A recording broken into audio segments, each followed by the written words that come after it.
My investigation is at its end.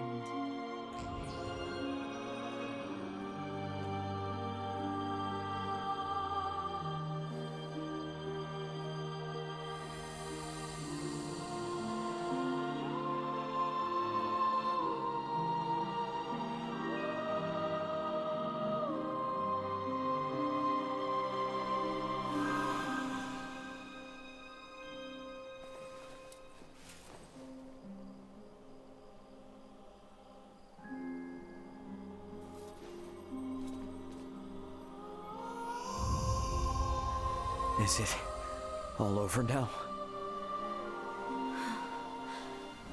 I am inclined to believe it only just begins. I would agree. Thank you, Duma.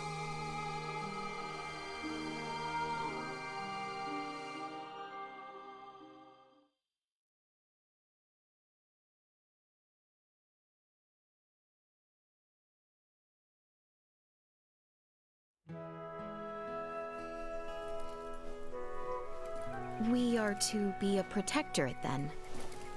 Yes.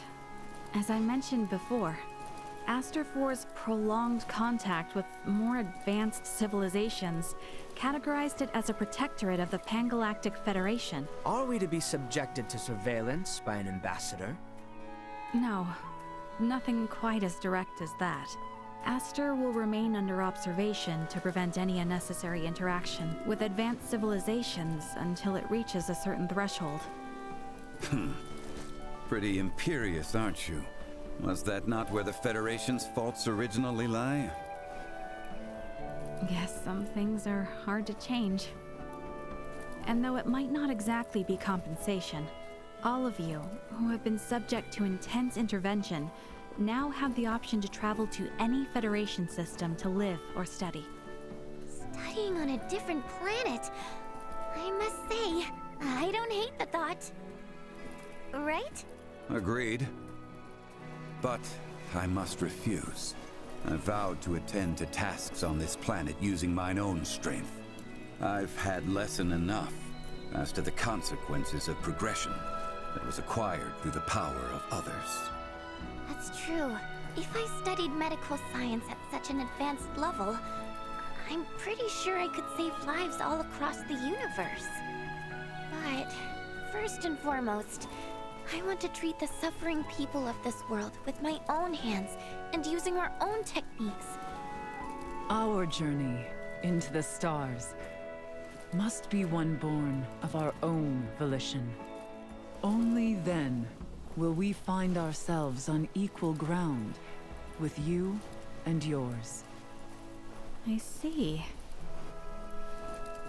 You know, you're probably right. Does the Underdeveloped Planet Preservation Pact restrict us from assembling together like this? Is this the last time we'll ever see one another?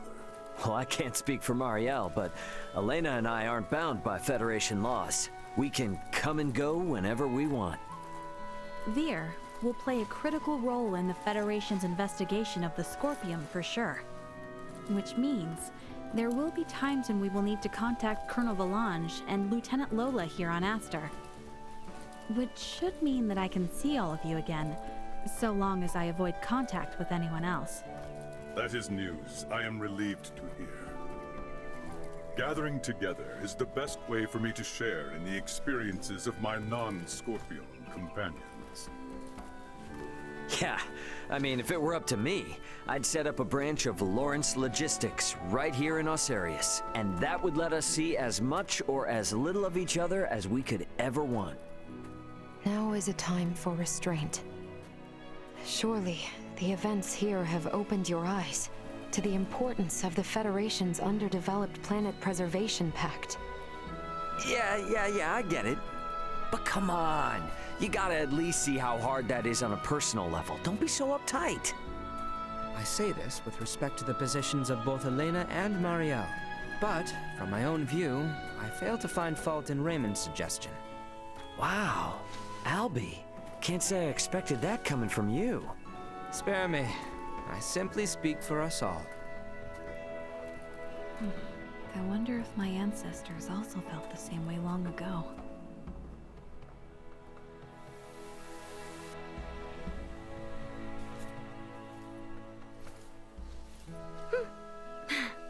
Worry not. We have a tendency to be fine, after all. You know, you're a lot more carefree now than you were before. For that, I know who to thank. Oh my, who could that be? Did we have someone irresponsible like that around? Oh yes. At hand, I might say. Oh yeah? Well... we both got jobs to do, right? More than I care for, indeed. If only some god would show up and free us all from the burdens of work life so we could just kick back and have fun.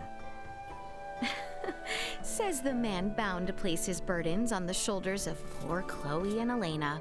Hey, I've become crazy capable after all this. I'm sure they feel like they can just relax and enjoy the ride. You are free to believe whatever you want. Ray?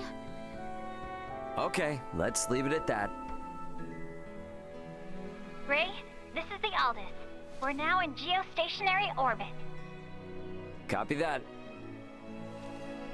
Yep, best get going before this turns into another pick-on Ray fest. It does seem about time. This is Raymond for the Aldous. Commence transfer.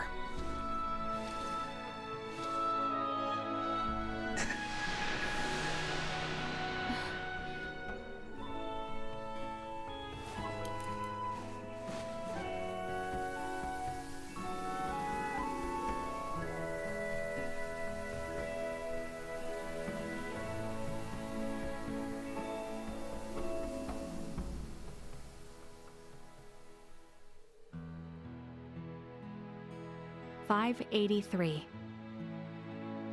An unprecedented crisis for the Pan-Galactic Federation was resolved with the cooperation of the planets Vergold and Aster IV.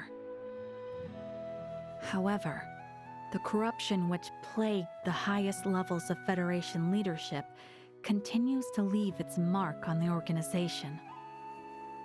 Amidst growing calls from Federation captains, my grandfather, Emerson T. Kenny, was assigned as interim commander of the Federation fleet.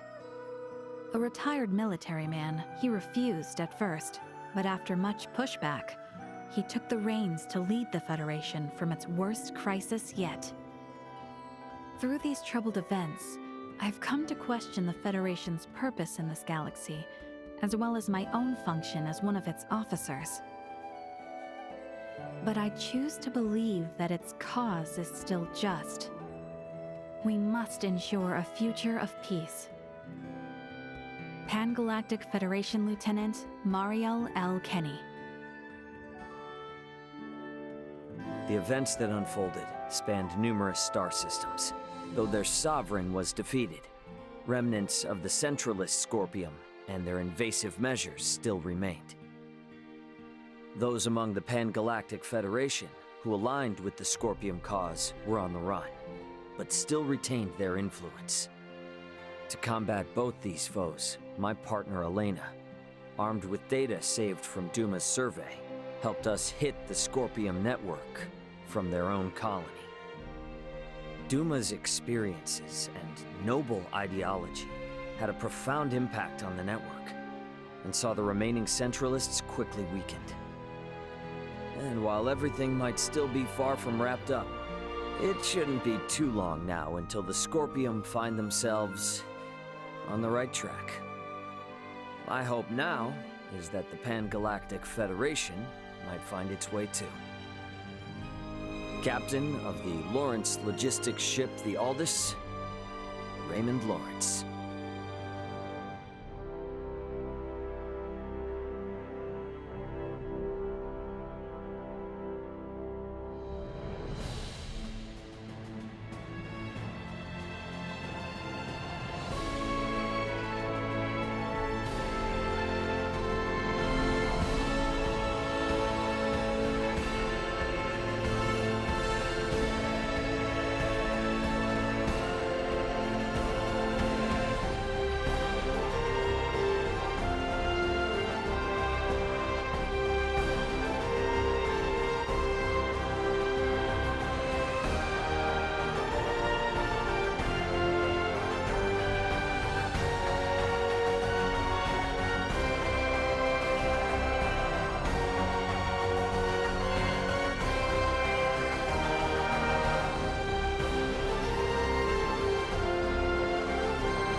Hang on a hot second now.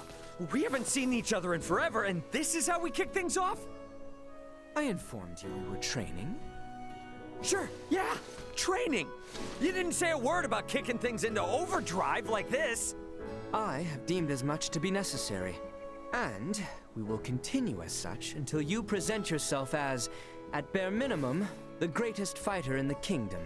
The greatest what? In the where now? Come on, cut me some slack here. At least tell me what this is all about.